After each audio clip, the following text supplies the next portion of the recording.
आप सभी को नमस्कार। मैं हितेश कुमार एक बार फिर से आज आप सभी के लिए लेके आया हूं 21 जून की करंट अफेयर्स। देखिएगा, आज है 21 जून और आज की जितनी भी करंट अफेयर्स बनेंगी वो हम आज की वीडियो में पढ़ने वाले हैं। मैं आपको हर दिन बताता हूं कि अगर आपको इसका पीडीएफ चाहिए तो पीडीएफ के लिए आपके लिए Facebook page, Telegram channel, WhatsApp group और आपकी ज्ञानकोश ऐप है, कहीं से भी डाउनलोड कर लीजिएगा। इन सब का जो डिस्क्रिप्शन में आपको लिंक मिल जाएगा, ठीक है। इन सब का जो लिंक है वो आपको डिस्क्रिप्शन में मिल जाता है। चलिए शुरू करते हैं आज के करंट अफेयर्स।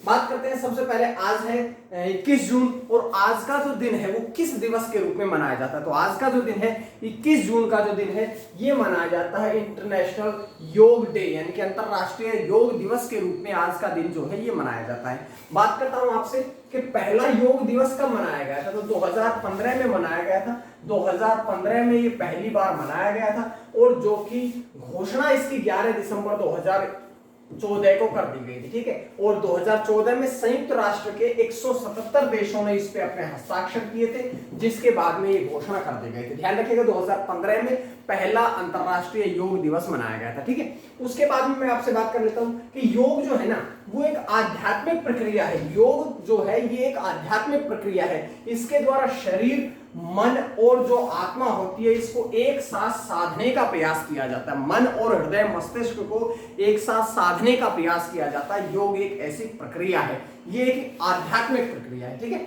चलिएगा बात करते हैं आगे। पहला प्रश्न आप लोगों की स्क्रीन पे आ गया है कि customized crash course program for कोविड-19 फ्रंटलाइन वर्कर्स। जो फ्रंटलाइन वर्कर्स है, जो आपके कोरोना वायरस के फ्रंटलाइन वर्कर्स है, इनके लिए किसके द्वारा लॉन्च किया गया। ये एक ऑनलाइन कोर्स प्रोग्राम है जो किसके द्वारा लॉन्च किया गया। तो चार ऑप्शन आप लोगों के पास है, यहां से आपने बताना है कि ये जो प्रोग्राम है ये किसके द्वारा लॉन्च किया गया। तो देश के प्रधानमंत्री नरेंद्र मोदी के द्वारा ये कार्यक्रम जो है ये शुभारंभ किया गया है, ठीक है। ये तो हुई आंसर की बारी। अब आप सभी को पता है कि अमित शाह जो है देश के गृह मंत्री हैं, राजनाथ सिंह रक्षा मंत्री हैं, निर्मला सीतारमण जो है वे देश की वित्त मंत्री और कॉर्पोरेट मामलों की मंत्री हैं, ठीक है। तो ये हमने इन चारों के मंत्रालय को भी पढ़ लिया है। अब हम बात करते हैं आज के उस पहले प्रश्न के उत्तर की तरफ। तो देखिएगा, देश के प्रधानमंत्री नरेंद्र मोदी के द्वारा यह प्रोग्राम लॉन्च किया गया, प्रोग्राम शुरू किया गया है। उसके बाद में इसका जो आयोजन है वो देश के 111 प्रशिक्षण केंद्रों में किया गया, यानी कि देश भर में जितने भी राज्य, सभी राज्यों में 111 प्रशिक्षण केंद्र बनाए गए हैं और इन प्रशिक्षण केंद्रों में ही अब प्रशिक्षण कार्य भी दिया जाएगा। उसके बाद में देखिएगा कि आगामी जो 2-3 महीने हैं, कि 2-3 महीने में ही, जो आने वाले 2-3 महीने हैं, इन्हीं में देश के 1 लाख के आसपास लगभग 1 लाख लोग हैं, उनको इसके द्वारा युवाओं को प्रशिक्षित कर दिया जाएगा। और इसको प्रशिक्षित ये केंद्र स्थापित करने का, शुरू करने का उद्देश्य क्या है। तो इसका उद्देश्य है कि जो स्वास्थ्य क्षेत्र है, जो आपका चिकित्सा क्षेत्र है, चिकित्सा क्षेत्र में जनशक्ति के वर्तमान और भविष्य की, क्योंकि वर्तमान में आपके कोरोना वायरस के कारण सबसे ज्यादा जो आवश्यकता है वो चिकित्सा क्षेत्र में है। तो वर्तमान की आवश्यकताओं को देखते हुए साथ साथ में जो भविष्य में आने वाली समस्याएं हैं, जो जरूरतें हैं, उनको पूरा करने के लिए कुशल चिकित्सा स्वास्थ्य कर्मियों का निर्माण करना, कुशल किए गए जो प्रशिक्षण के द्वारा जिन्हें प्रशिक्षित कर दिया जाएगा, ऐसे लोगों को शुरू करने के लिए ही इसका शुरू किया गया, लॉन्च किया गया। इसके बाद बात करते हैं कि इसके तहत जो फ्रंटलाइन वर्कर्स हैं, जो आपके फ्रंटलाइन वर्कर्स हैं, उनको नई ऊर्जा मिलेगी। साथ साथ में जो नए प्रशिक्षण के द्वारा जो नए आपके युवा हैं, उन सभी को नौकरियों के अवसर भी इसके द्वारा प्राप्त होंगे। समझ में आई बात। चलिएगा बात करते हैं कौशल विकास और उद्यमिता मंत्रालय के बारे में। तो यहां से 2 प्रश्न आपके सामने आते हैं। सबसे पहले केंद्रीय मंत्री कौन है, दूसरा राज्य मंत्री कौन है। तो केंद्रीय मंत्री कौन है, केंद्रीय मंत्री हैं एमएन पांडे। एमएन पांडे मतलब महेंद्र नाथ पांडे, जो कि उत्तर प्रदेश के चंदौली से निर्वाचित हैं। और दूसरे राज्य मंत्री कौन, आरके सिंह, जो कि आरा बिहार से निर्वाचित है। तो ये सारी जानकारियां थी जो आपके लिए मैं पहले प्रश्न से लेके आया हूं। समझ में आई होगी बात है। और अगर आपको समझ में आई तो देखिएगा दूसरा प्रश्न अब आप लोगों की स्क्रीन पे आ जाता है। क्या है प्रश्न। प्रश्न ये है कि जो वार्षिक बैंक स्टेटिस्टिक्स जो है 2020 की रिपोर्ट जारी करी गई है, लेकिन ये पूछा गया है कि 2020 की रिपोर्ट किसके द्वारा जारी करी गई, तो चार ऑप्शन आप लोगों के पास है। यहां से आपने बताना है कि ये जो रिपोर्ट है किसके द्वारा जारी करी गई। तो यहां से देखिएगा स्विस नेशनल बैंक यानी कि स्विस नेशनल बैंक के द्वारा एसएनबी के द्वारा ये जारी करी गई। समझ में आई होगी बात। पहले मैं बात करता हूं ऑप्शन से, उसके बाद प्रश्न की तरफ चलते हैं। देख लीजिएगा, सबसे पहले हमने कहा विश्व बैंक। विश्व बैंक यानी कि वर्ल्ड बैंक जो है, इसके बारे में बात करेंगे। इसकी स्थापना कब हुई थी? जुलाई 1944 में हुई थी, जिसके वर्तमान में अध्यक्ष कौन है? डेविड मालपास है। पहली बात समझ में आई। दूसरी बात है RBI, reserve bank of India, 1 अप्रैल 1935 में स्थापना करी गई थी, जिसके गवर्नर कौन है? शक्तिकांत दास है। तो ये दोनों से हमने ऑप्शन से जानकारियां पढ़ी। उसके बाद प्रश्न पे चलिएगा। प्रश्न पे बात करते हैं कि एसएनबी के द्वारा इसकी घोषणा जो है एसएनबी के द्वारा करी गई। तो एसएनबी के द्वारा घोषणा करी गई। इसके तहत क्या हुआ है कि जो विदेश, जो आपने स्विस बैंकों में जमा कर रखा है धन, जो धन स्विस बैंकों में जमा कर रखा है, उसकी लिस्ट जारी करी गई कि कौन से देश से कितना धन जारी किया गया। देखिएगा, पहले स्थान पर कौन रहा? यूनाइटेड किंगडम, यूके जो है वो पहले स्थान पर रहा। इसने, यूके ने 377 बिलियन फ्रैंक जो है, स्विस फ्रैंक, ये क्योंकि स्विट्जरलैंड की मुद्रा है तो उसी में बताया गया है। 377 बिलियन स्विस बैंक जो है वो स्विट्जरलैंड में या स्विस बैंकों में जमा है, सारे स्विस बैंकों में जमा है। दूसरे स्थान पर कौन सा रहा है? यूनाइटेड स्टेट्स, जिसने 152 बिलियन स्विस फ्रैंक जमा कर रखे हैं। भारत के अगर स्थान की बात करें तो कुल पूरे विश्व में भारत का जो स्थान है वो रहा है 51वां, 51 स्थान रहा है, और 2.55 बिलियन फ्रैंक भारत के लोगों ने जमा कर रखा है, जिसको अगर मैं भारत की मुद्रा में बात करूं तो ये लगभग 20,706 करोड़ जो है ये स्विस बैंकों में भारतीय लोगों का जमा है। समझ में आई होगी बात। मैं बात करूं आपसे 2019 में, पिछले वर्ष की अगर रिपोर्ट की बात करूं तो भारत का स्थान कौन सा? 77वां था, जिसमें कि 899 मिलियन स्विस फ्रैंक जमा थे। लेकिन अब जो ये 6,625 करोड़ थे, यहां से बढ़कर के 20,706 करोड़ हो गए। मतलब कि पिछले एक साल में भारत का स्थान 77 से कहां आ गया है? 51 आ गया। साथ में 899 करोड़ से 899 मिलियन स्विस फ्रैंक से बढ़कर के 152 तक पहुंच गया। ठीक है, ये बातें आपने नहीं, 2.55 तक पहुंच गया। तो ये बात समझिएगा। उसके बाद में स्विस बैंकों में कुल जमा कितना है कि 2020 में कुल जमा राशि जो है वो सभी देशों की मिलाकर के 2 ट्रिलियन स्विस फ्रैंक तक पहुंच गई है। तो ये पूरी जानकारियां थी जो कि इस प्रश्न से आपके सामने आती है। लेकिन दो बातें और समझिएगा। स्विस नेशनल बैंक, जिसने की जमा ये घोषणा करी है, रिपोर्ट तैयार करी है, इसके अध्यक्ष कौन है? थॉमस जॉर्डन, और जिसका मुख्यालय कहां है? ज्यूरिख में है, जो कि स्विट्जरलैंड में है।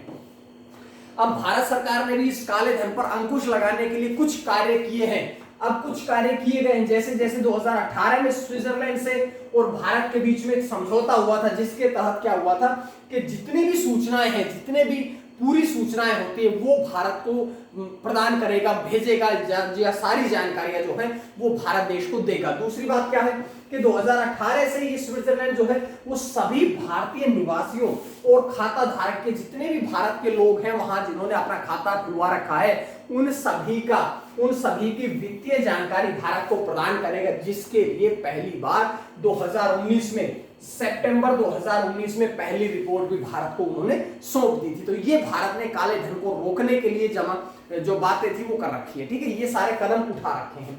तो ये सारी जानकारियां थी जो कि मैं आपके लिए यहां से लेके आया हूं। उसके बाद प्रश्न नंबर 3 की तरफ चलेगा कि सतत विकास रिपोर्ट 2021 हर दिन, क्योंकि ये आपके इंडेक्स हुए, सूचकांक हुए, रिपोर्ट्स हुई, बहुत इंपॉर्टेंट होती है, ये सारी आपने पढ़नी पड़ेगी। ठीक है, तो देखिएगा, अब आपके सामने सतत विकास रिपोर्ट 2021 जारी करी गई है। इसमें मैं बात करता हूं कि भारत देश का, अपने देश का कौन सा स्थान रहा है। तो इसमें भारत देश का स्थान कौन सा रहा है? तो देखिएगा, इस रिपोर्ट में, यानी कि सतत विकास रिपोर्ट 2021 में भारत का 120वां स्थान रहा है। लेकिन कंफ्यूजन की बात देखिएगा कि ये सारे ही भारत के स्थान रहे हैं। 123वां भी रहा, 121वां भी रहा, 120वां भी रहा, दूसरा भी रहा। लेकिन जो मैं आपसे बताने का प्रयास कर रहा हूं वो ये कर रहा हूं कि अगर दूसरा स्थान रहा तो कौन सी रिपोर्ट में रहा, 123वां स्थान रहा तो कौन सी रिपोर्ट में रहा। तो यही बात पढ़ेंगे हम अगली स्लाइड में। देखिएगा, भारत का 123वां स्थान कौन सी रिपोर्ट में रहा? तो महिला कारोबार और कानूनी रिपोर्ट 2021 में भारत का जो स्थान रहा वो 123वां रहा। 121वां स्थान किस रिपोर्ट में रहा? आर्थिक स्वतंत्रता सूचकांक 2021 में भारत का स्थान रहा। दूसरा स्थान किस में रहा? फूड वेस्ट इंडेक्स 2021 में भारत का स्थान रहा है। तो ये सारी बातें जो हैं ये मैं आपके लिए, क्योंकि एक प्रश्न में अगर आप एक ही जानकारी पढ़ेंगे तो आप बहुत कम करंट अफेयर्स को पढ़ पाएंगे। अब आजकल की करंट अफेयर्स जो है वो थोड़ी सी जीएस से संबंधित आती हैं, तो वो सारी जानकारियां मैं आपके लिए लेके आता हूं। चलिएगा प्रश्न के उत्तर की तरफ चलते हैं कि ये पहली बात करेंगे रिपोर्ट किसने जारी करी है। तो ये जो रिपोर्ट है सस्टेनेबल डेवलपमेंट सॉल्यूशन नेटवर्क के द्वारा जारी करी गई। दूसरी बात ये है कि ये रिपोर्ट किसके नेतृत्व में लिखी गई है? तो ये प्रोफेसर जेफरी हैं, प्रोफेसर जेफरी, उनके नेतृत्व में सारे रिपोर्ट लिखी गई है। वे कौन है उनके बारे में भी हम अगली स्लाइड में पढ़ेंगे। पहले बात करेगा कि देखिए 165 देशों का मूल्यांकन किया गया। 165 देशों में जो भारत का स्थान रहा वो 120वां रहा। भारत को का स्थान 120वां रहा। भारत ने 60.1 स्कोर किया था। और पहले स्थान की अगर मैं बात करूं तो फिनलैंड रहा 85.9 स्कोर के साथ। दूसरे स्थान पर रहा स्वीडन जो कि 85.6 स्कोर के साथ। तीसरे स्थान पर रहा डेनमार्क 84.9 स्कोर के साथ में। और एक बात समझ लीजिएगा कि अगर टॉप 10 देशों की बात आती है तो ये तो हुए टॉप 10 में टॉप 3।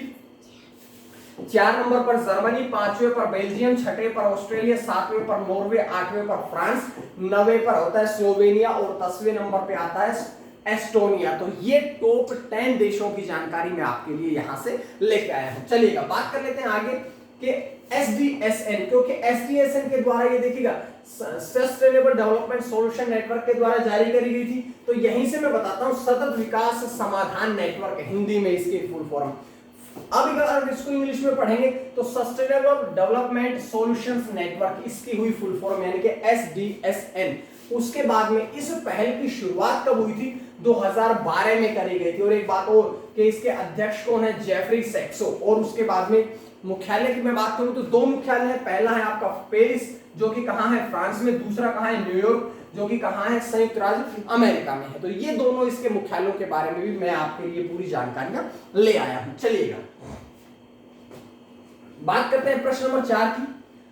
तो यूएनसीसीडी का लैंड ऑफ लाइफ अवार्ड 2021 ये किसने जीता है? कौन इसके विजेता बने हैं? कौन इसके विजेता बने? अब जैसे ही आपके सामने ऑप्शन आता है तो तुरंत आपके दिमाग में आना चाहिए कि ये जो 4 ऑप्शन लिखे हैं ये चारों के चारों ही पदक विजेता है। और पदक विजेता नहीं बल्कि 2021 के हाल ही के करंट के ही ये बने हुए आपके विजेता हैं। तो यहां से मैं बात करूं आपसे कि यहां से आंसर कौन सा होना चाहिए। तो अगर मैं इस प्रश्न के आंसर की बात करूं तो श्याम सुंदर ज्ञानी जो है, अगर व्यक्ति का नाम आता है तो श्याम सुंदर ज्ञानी जो है वे इस पदक के विजेता है। बात करेंगे अगर संगठन की बात आती है तो क्या लिखेंगे? पहले इतनी सी जानकारी देखिएगा। उसके बाद में चारों ऑप्शन है, चारों में कौन कौन से पदक जीते हैं। तो न्यूक्लियोफोम जो कि विटली पुरस्कार 2021 से सम्मानित किए गए। डॉक्टर शकुंतल हरकिशन हिलस्टेड जो है वे विश्व खाद्य पुरस्कार 2021 से सम्मानित करी गई। रूबाना सिन्हा सहगल जो कि नेल्सन मंडेला विश्व मानवतावादी पुरस्कार 2021 से। देखिएगा ये भी 21 का पुरस्कार। ये सारे जो पुरस्कार हैं ये सारे के सारे 21 के पुरस्कार है, आपके करंट अफेयर के लायक है। तो ये ध्यान रखिएगा इस प्रकार की बातों का, ठीक है। अब मैंने कहा कि अगर आपसे व्यक्ति का नाम पूछा जाए तो श्याम सुंदर ज्ञानी, लेकिन आपसे पूछा जाए कि किस संगठन के द्वारा, तो फॉर्मूला फॉरेस्ट्री संगठन, इसके द्वारा ये पुरस्कार जो है वो जीता गया है। और ये एक भारतीय पर्यावरण संगठन है, भारतीय पर्यावरण संगठन है जिसके द्वारा इसे राजस्थान स्थित जलवायु कार्यकर्ता श्याम सुंदर ज्ञानी की पर्यावरण संरक्षण अवधारणा, क्योंकि पर्यावरण को संरक्षित करने की जो अवधारणा थी उनकी, जो उनकी पहल थी, उसके लिए सम्मानित किया गया है। बात करता हूं मैं आपसे थीम। तो इसकी थीम क्या रहेगी? स्वस्थ भूमि स्वस्थ जीवन। क्या अगर भूमि स्वस्थ होगी तो आपका जीवन भी स्वस्थ रहेगा, ये इसकी रही है थीम। अब मैं बात करता हूं फॉर्मूला फॉरेस्ट्री, ये क्या है? तो ये एक पेड़ को परिवार से जोड़ता है और इस तरह पेड़ को परिवार के हर एक सदस्य के रूप में, कि यानी कि प्रत्येक परिवार जो है वो प्रत्येक परिवार जो है वो पेड़ों के साथ में मतलब एक दो पेड़ लगाए, जिसके द्वारा वो पेड़ है उनके परिवार का हिस्सा हो जाता है। उनको सिंचाई करिएगा, बार बार पेड़ को पानी दीजिएगा, ताकि वो पेड़ जो है वो घर के हरे सदस्य के रूप में जाना जाए। ये एक पहल है, ठीक है। और इसके द्वारा क्या होता है कि पेड़ों को बचाया जाता है, पहली बात। दूसरी बात, अगर पेड़ों को बचाएंगे तो पर्यावरण संरक्षण जो है ये भी तो हमारा सुनिश्चित होता है। तो दो प्रकार की दो उद्देश्य हैं इसके, पहला पर्यावरण संरक्षण, दूसरा है कि पेड़ों को बचाना। दोनों एक दूसरे पर निर्भर है, ठीक है। बात करता हूं लैंडलॉक लाइफ अवार्ड जो है, यहां से एक प्रश्न आपका इंपॉर्टेंट होता है, क्या कि ये जो है ये भूमि संरक्षण और बहाली के संबंध में दुनिया का सर्वोच्च पुरस्कार है। ये पेड़ संरक्षण के लिए दुनिया का सर्वोच्च पुरस्कार है। और अगर मैंने, क्योंकि प्रश्न में कहा था यूएनसीसीडी के अगर मैं फुल फॉर्म आपसे बात करता हूं तो United Nations conservation to combat desertification, ठीक है, ये हुई इसकी फुल फॉर्म। उसके बाद में इसकी स्थापना कब हुई थी? 17 जून 1994। सदस्य देश 197। कार्यकारी सचिव कौन है? इब्राहिम थियाव जो है वे इसके कार्यकारी सदस्य है, उस सचिव है। उसके बाद प्रश्न 4 समाप्त होते हैं और प्रश्न नंबर 5 आपकी स्क्रीन पे आता है। तो प्रश्न नंबर 5 क्या है, देखिएगा कि कौन सा ऐसा राज्य है जिसने कि ई पाठशाला और साथ साथ में ई मूल्यांकन ऑनलाइन लर्निंग प्लेटफॉर्म तैयार की है, लॉन्च की है। कौन सा ऐसा राज्य है जिसने कि ई लर्निंग और ई पाठशाला और ई मूल्यांकन जो है दो लर्निंग एप्लीकेशन, दो लर्निंग पहल, जो दो लर्निंग प्लेटफॉर्म है ये लॉन्च की है। तो यहां से देखिएगा ओडिशा राज्य जो रहेगा वो आपका यहां से सही आंसर रहेगा। समझ में आई बात? चलिएगा बात कर लेते हैं आगे कि इसका उद्घाटन किसने किया। तो इसका उद्घाटन किया गया है समीर रंजन के द्वारा। लेकिन मैं आपसे बताता हूं समीर रंजन कौन है, तो वे ओडिशा राज्य स्कूल शिक्षा कार्यक्रम प्राधिकरण के मंत्री हैं समीर रंजन, जिनके द्वारा इन दोनों को लॉन्च किया गया है, ठीक है। बात करता हूं ई पाठशाला जो है, इसके द्वारा क्या होता है कि ये एक वेब आधारित अध्ययन मंच है, कि वेबसाइट के द्वारा एक अध्ययन मंच है। इसमें कागजी कार्रवाई करी जा सकती है, ऑडियो वीडियो जैसी जो शिक्षण सामग्रियां होती है वो आपकी वहां पर मिल जाएगी, जिससे छात्र जो है वो आसानी से पढ़ सकते हैं। इसके द्वारा क्या होगा कि छात्र जो है वो स्वयं शिक्षण कर सकते हैं, कि स्वयं इनसे देख करके ऑडियो वीडियो को सुन करके वो पढ़ सकते हैं। दूसरी बात, ऑनलाइन पठन कार्य हो सकता है, असाइनमेंट्स उनके तैयार हो सकते हैं और इसी के द्वारा छात्रों का आकलन मूल्यांकन भी किया जा सकता है। विश्लेषण जैसे कार्य जो हैं वो सारे भी छात्रों के हो सकते हैं। दूसरी बात है ई मूल्यांकन। नाम से ही पता है कि मूल्यांकन मतलब कि इसके द्वारा छात्रों का परीक्षण होगा, इसके द्वारा छात्रों का मूल्यांकन होगा। चाहे आपका मॉक टेस्ट लगा लीजिएगा, चाहे आपका परीक्षण लगा लीजिएगा, चाहे आपकी मॉक परीक्षण लगा लीजिएगा, या जो फाइनल एग्जाम से वो भी इस ई मूल्यांकन के द्वारा छात्रों के हो सकते हैं। इसलिए ये लॉन्च किए गए हैं। अब यहां से थोड़ी बातें मैं आपके सामने एडिशनल ले आया हूं करंट अफेयर के साथ साथ, कि ओडिशा की प्रमुख झीलें कौन कौन सी। तो सबसे पहले चिल्का झील जो है दुनिया की सबसे बड़ी झील है, लेकिन खारे पानी की झील है। दूसरी बात करता हूं अंशुपा झील, पाटा झील, कंजिया झील। ये तो मैंने झीलों की बात कर ली। अब मैंने कहा कि ओडिशा के बांध कौन कौन से हैं। तो सबसे पहले हीराकुंड बांध, रेंगाली बांध, इंद्रावती बांध, जलालपुर बांध, मंदिरा बांध, पटोरा बांध। तो ये सारे बांध और मैंने झील के बारे में ओडिशा की बात करनी है, ठीक है। ऐसे जानकारी अभी आपने करंट अफेयर के साथ साथ में तैयार करनी है। चलिएगा अब प्रश्न नंबर 5 समाप्त होते ही आज का प्रश्न आता है। आज का प्रश्न है कि कनाडा सर्वोच्च न्यायालय के सुप्रीम कोर्ट के कौन मनोनीत किए गए हैं। इसके लिए कौन मनोनीत किए गए हैं, कौन व्यक्ति ऐसे हैं जो कि अब कनाडा सर्वोच्च न्यायालय के लिए मनोनीत किए गए हैं। 4 ऑप्शन आप लोगों के पास है, जिसमें से आपने सही आंसर जो है वो आपने कमेंट करके बताना है। वो आंसर जो है वो आपने कमेंट करके मुझे बताना है, ठीक है। अब मैं बात करता हूं, कल का मैंने प्रश्न पूछा था आप सभी से कि थेल्स ने भारत का उपाध्यक्ष और डायरेक्टर किसे नियुक्त किया गया। तो आशीष सराफ जो है उनको नियुक्त किया गया। समझ में आई होगी बात। चलिएगा छठा प्रश्न कि India business process announce outsourcing promotion scheme में कौन सा राज्य जो है वो पहले स्थान पर रहा। ऐसा कौन सा राज्य है जो कि पहले स्थान पर इस स्कीम में, इस योजना में रहा है। तो इसमें रहा है सबसे पहले स्थान पर आंध्र प्रदेश, यानी कि आपका जो आंसर है वो आपका ए ही आंसर होगा। समझ में आई बातें। चलिएगा बात कर लेते हैं प्रश्न के बारे में। तो पहले स्थान पर कौन सा राज्य रहा, आंध्र प्रदेश।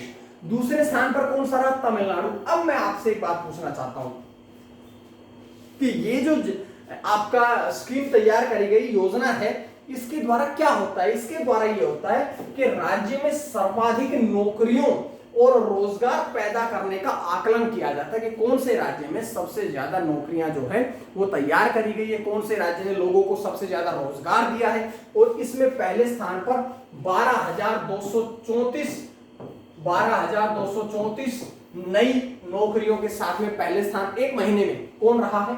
आंध्र प्रदेश रहा। दूसरे स्थान पर रहा तमिलनाडु, जिसने कि 9,401 नौकरियों की संभावना पैदा करी है, ताकि जो रोजगार हैं वो लोगों को मिल सके। लोगों को जो, क्योंकि कोरोना वायरस के कारण बहुत लोग, हजारों करोड़ों लोग बेरोजगार हुए हैं, उन सभी के लिए रोजगार के नए अवसर प्रदान करने के लिए इसको शुरू किया गया। ठीक है, चलिए बात करते हैं प्रश्न नंबर 7 कि ईरान के राष्ट्रपति कौन बने। तो ईरान के अभी की बात कर रहा हूं मैं, करंट अफेयर की बात कर रहा हूं। ईरान के राष्ट्रपति कौन बने? 4 ऑप्शन आप लोगों के पास है, यहां से आपने बताना है। तो यहां से देखिएगा, पहली बात ये कि चारों ही अभी नव निर्वाचित, चाहे राष्ट्रपति हो चाहे प्रधानमंत्री हो। तो बताइए कौन कौन है? 2021 की नियुक्तियां हैं सारी की सारी। इब्राहिम रईसी जो है वे अब ईरान के नए राष्ट्रपति बने हैं। ऑप्शन बी आपका सही होगा। मैं बात करूंगा आगे कि ये बाकी कहां के हैं। तो बशर अल असद जो है वो सीरिया के राष्ट्रपति बने हैं लगातार 4थी बार। अनातोले कोलिनेट माकोसो जो कि कांगो गणराज्य के प्रधानमंत्री पीएम बने हैं। और एक बात और समझिएगा कि फियामे नाओमी मतापा जो हैं वे समाओ की पहली महिला प्रधानमंत्री भी हाल ही में पढ़ी है। मैं आपको ये शायद 1 सप्ताह पहले पढ़ा चुका हूं। ठीक है, चलिएगा बात करते हैं प्रश्न की तरफ कि ईरान के बारे में, क्योंकि ईरान के राष्ट्रपति बने हैं इब्राहिम रईसी। तो ईरान जो है वो एशिया के दक्षिण पश्चिम भाग में स्थित है। एशिया महाद्वीप के दक्षिण पश्चिमी भाग में स्थित है। इसके बाद में 1935 तक इसे क्या जाना जाता था? फारस के नाम से या पर्शिया के नाम से जाना जाता था। ठीक है, अब आप लोग देखिएगा, राजधानी इसकी तेहरान और इसका प्रमुख धर्म जो है वो इसका इस्लाम आता है। एक बात और, इस्लाम में 2 पंथ होते हैं, आपको पता होना चाहिए, शिया और सुन्नी। तो यहां पर जो इस्लाम के जो ज्यादातर लोग हैं वो शिया वाले पंथी लोग यहां पर रहते हैं। ठीक, चलिएगा प्रश्न नंबर 8 कि संयुक्त राष्ट्र महासचिव के पद पर कौन नियुक्त किए गए? इससे पहले कौन थे? इससे पहले थे एंटोनियो गुटेरस। इससे पहले कौन थे? Antonio Guterres. उन्हें ही दूसरे कार्यकाल के लिए फिर से चुन दिया गया है। समझ में आई होगी बात। अब इतनी सी बात समझ में आई तो देखिएगा, ये चारों ही यूएन के महासचिव रह चुके हैं। कौन कौन से? सबसे पहला महासचिव जो था उनका नाम था ग्लेडविन जेब, जो कि पहले महासचिव थे। 24 अक्टूबर 1945 से लेकर के 1 फरवरी 1946 तक इस पद पर रहे थे। उसके बाद में कोफी अन्नान 7वें महासचिव थे, जो 1 जनवरी 1997 से लेकर के 31 दिसंबर 2006 तक रहे थे, यानी कि 2 कार्यकाल पूरे रहे थे। और उन्हीं के बाद जो आए थे बान की मून, वे 8वें महासचिव थे, जो 2 कार्यकाल के लिए रहे थे, 1 जनवरी 2007 से 31 दिसंबर 2016 तक 2 कार्यकाल। और जो चौथे ऑप्शन में है एंटोनियो गुटेरस, उनका भी ये कौन सा कार्यकाल शुरू हुआ है? उनका भी ये दूसरा कार्यकाल ही शुरू होगा। आप समझ में आई बात है। चलिएगा, पुर्तगाल के हैं, उनका दूसरा कार्यकाल शुरू हुआ है। एक बात और समझिएगा कि वे कौन से महासचिव बनेंगे। तो अभी तक मैंने आपको बता दिया कि ये 7वें थे, ये 8वें थे और ये कौन से हैं? 9वें महासचिव है। ध्यान रखिएगा इस बात को। ठीक है, इसकी घोषणा किसने करी है? तो संयुक्त राष्ट्र महासभा के 75वें सत्र में इसकी घोषणा करी गई। किसके द्वारा? तो अध्यक्ष वोल्कन बोजखे के द्वारा इसकी घोषणा करी गई है। और उन्होंने अपना पहला कार्यकाल जो था वो 1 जनवरी 2017 में शुरू किया था, जो कि उनका अगला कार्यकाल 2022 1 जनवरी 2022 से शुरू हो जाएगा। वे 9वें संयुक्त राष्ट्र प्रमुख बने हैं। ठीक है, ये आसान बातें हैं, बहुत ही आसान सिंपल सी बातें हैं। अब एक बात और समझ लीजिएगा, क्योंकि एक लाइन में करंट अफेयर पढ़ा के भागना ठीक नहीं है। यहां से समझिएगा कि महासचिव, जो संयुक्त राष्ट्र के महासचिव होते हैं, उनके कार्य क्या क्या होते हैं। तो मैं आपके लिए 5 कार्य लेता हूं। सबसे पहले अंतरराष्ट्रीय संघर्षों को सुलझाना, के जो एक दूसरे देशों के बीच में विवाद होता है उस विवाद को सुलझाना उसका काम, पहला काम। दूसरा शांति रक्षक के कार्यों का प्रबंधन करना, कि शांति के लिए देश में, विश्व में, पूरे विश्व में शांति बनाए रखना उनका काम है। अंतरराष्ट्रीय सम्मेलन आयोजित करना ताकि एक दूसरा देश एक दूसरे के करीब आ सके, एक दूसरे के काम आ सके, इसलिए अंतरराष्ट्रीय सम्मेलनों का आयोजन करना।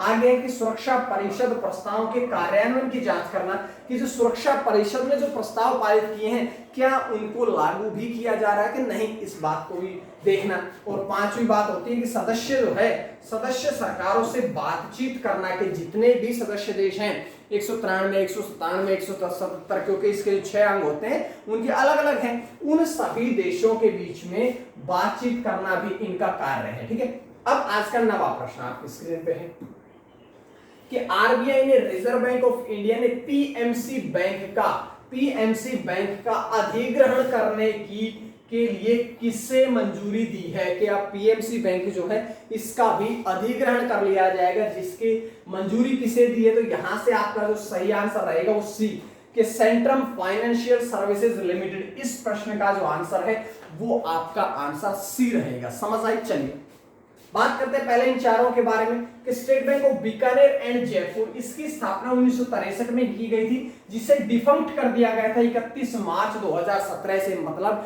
कि इसका संचालन बंद कर दिया गया था, विलय कर दिया गया था दूसरों, तो डिफंक्ट बोलते हैं। ठीक है, आंध्रा बैंक जो है इसकी स्थापना कब हुई थी? 28 नवंबर 1923 में, इसको भी डिफंक्ट कर दिया गया था 1 अप्रैल 2020 से। और इसके बाद आपका आता है यूनियन बैंक ऑफ इंडिया, जिसकी स्थापना 11 नवंबर 1919 में करी गई थी, और इसके एमडी सीईओ कौन है? राजकिरण राय जो है वे इसके एमडी और सीईओ है। तो ये सारी बातें समझ आई। उसके बाद चलिएगा बात करते हैं प्रश्न नंबर, इस प्रश्न के बारे में जानकारी, कि पीएमसी बैंक के बारे में नहीं पढ़ा है। पीएमसी बैंक की फुल फॉर्म है पंजाब एंड महाराष्ट्र सहकारी बैंक। समझ आई? अब देखिएगा ये प्रशासक कौन है? ए के दीक्षित, जिसकी स्थापना 1984 में करी गई थी, मुख्यालय मुंबई में है। मुंबई कहां है? महाराष्ट्र में है। ठीक है, तो ये सारी बातें मैंने बताई। उसके बाद प्रश्न नंबर 10 यानी कि आज का आखिरी प्रश्न आपकी स्क्रीन पे है, कि टोक्यो ओलंपिक जो होने वाला है इसमें भारोत्तोलन प्रतिस्पर्धा, जो वेट लिफ्टिंग चैंपियनशिप होगी, वेट लिफ्टिंग में प्रतिबंध किया गया, चौथा देश कौन सा बना? देखिएगा चौथा देश जिसे भारोत्तोलन में, वेट लिफ्टिंग में अब प्रतिबंधित कर दिया गया, बैन लगा दिया गया, तो चौथा देश जो है वो है आपका रोमानिया। ऑप्शन डी इसका सही रहेगा। बात कर लेते हैं कि रोमानिया को कर दिया गया। अगर पूछा जाए किसके द्वारा किया गया है, तो अंतरराष्ट्रीय भारोत्तोलन महासंघ, international weight lifting federation, international weight lifting federation यानी कि IWF के द्वारा उन्हें क्या कर दिया गया है? प्रतिबंधित कर दिया गया है, उस पर बैन लगा दिया गया है। उसके साथ साथ में कि रोमानियाई भारोत्तोलन महासंघ को 1 वर्ष के लिए, कितने वर्ष के लिए? 1 वर्ष के लिए उसे प्रतिबंधित कर दिया गया है। और रोमानिया इस प्रतिबंधित में प्रतिबंधित होने वाला, प्रतिस्पर्धा में प्रतिबंधित होने वाला देश कौन सा है? चौथा है। 3 कौन कौन से? तो वही 3 जो ऑप्शन में लिखे थे, मिस्र, मलेशिया और थाईलैंड। सबसे पहले मिस्र, मलेशिया और तीसरा कौन सा था? थाईलैंड। वही तीनों देश है, मिस्र, मलेशिया और थाईलैंड। तो समझ में आई होगी बातें। ये हमने पढ़ी है आज की करंट अफेयर। देखिए उसके बाद देख लीजिएगा कि IWF के द्वारा उनको घोषित किया गया है प्रतिबंधित। तो IWF के बारे में, इंटरनेशनल वेट लिफ्टिंग फेडरेशन, इसकी इंग्लिश में फुल फॉर्म, जिसका गठन 1905 में किया गया था, मुख्यालय बुडापेस्ट हंगरी में है, और अध्यक्ष कौन है? उर्सुला पंपेड्रिया। तो ये सारी बातें हैं जो कि आज की करंट अफेयर से आपको मिल जाती है। समझ में आई बातें? इसी प्रकार से आप जुड़े रहिएगा। मां सरस्वती की कृपा आप सभी पर ऐसे ही बनी रहे। चैनल को सब्सक्राइब करें, लाइक करें, शेयर करें। आज के लिए इतना ही। आप सभी का बहुत बहुत धन्यवाद।